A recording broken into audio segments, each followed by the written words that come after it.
पर्यावरण प्रेमी इकबाल जी कायम खानी हमारे साथ हैं।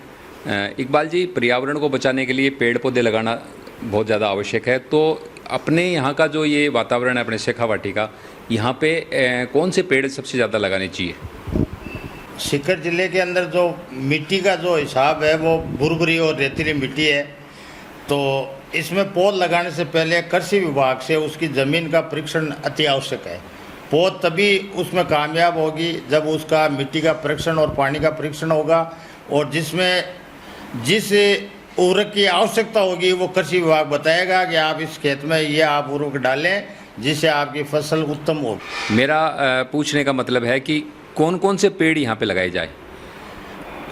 पर्यावरण के लिए जो ऑक्सीजन वगैरह जो कई पेड़ ऐसे हैं जो इस मिट्टी के अंदर होते हैं, मिट्टी के अंदर उपचार करने के बाद जो भी कृषि विभाग की राय होती है कि इसमें ये पौधे का आप करें और इसमें इस प्रकार के उर्वरक का प्रयोग करें, जो आपको प्राइवेट नर्सरी किसी प्रकार से अवगत नहीं कराएगी।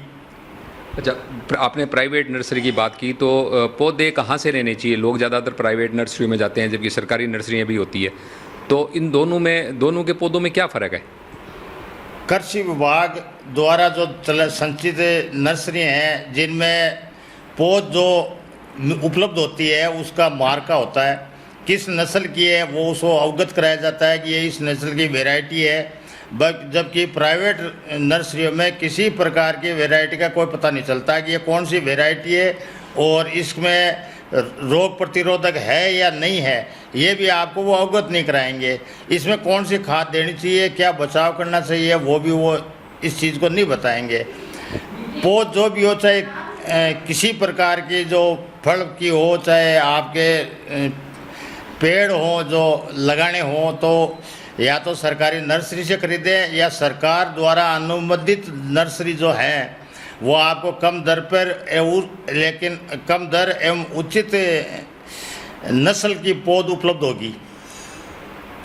इकबाल जी, लोग ज़्यादातर क्या करते हैं कि खेतों के अंदर भी यूरिया ज़्यादा दे देते हैं या डीएपी ज़्यादा दे देते हैं, तो ये किस तरह से देनी चाहिए लोगों को, मतलब किन से सलाह लेकर के देनी चाहिए?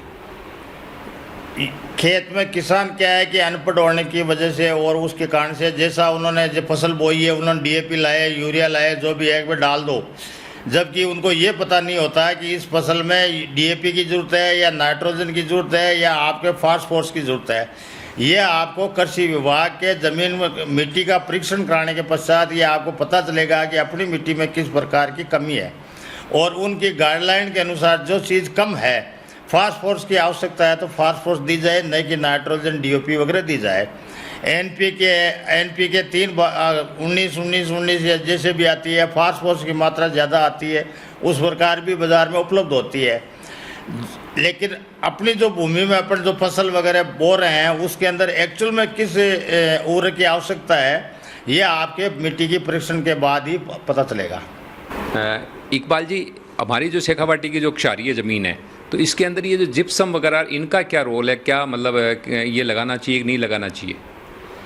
सीकर जिले की मिट्टी रेतीली और भुरभुरी टाइप की मिट्टी है। इससे लगता हुआ जिला जयपुर है जो जलोढ़ मिट्टी है, और इसके जो लगता हुआ जिला नागौर जिला है जहाँ पूर्ण रूप से रेतीली ज़मीन है।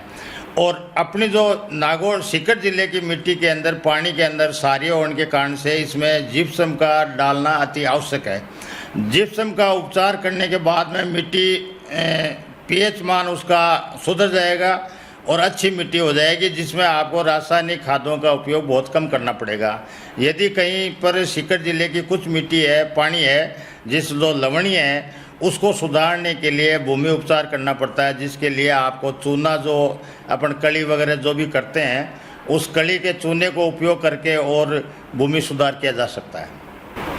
तो आप थे इकबाल जी, आपका कहना है कि यदि आप पौधे लगा रहे हैं तो आप सबसे पहले तो पौधे सरकारी नर्सरी से लें, और यदि उनके अंदर आप जो उर्वरक डाल रहे हैं, रासायनिक उर्वरक भी डालते हैं, तो आप उनको कृषि विभाग से सलाह मशवरा करके ही डालें। आप यदि गाय का गोबर या भैंस का जो खाद है, यानी देसी जो खाद है, अपनी गोबर की जो खाद है, वो डालें तो किसी को पूछने की आवश्यकता नहीं है।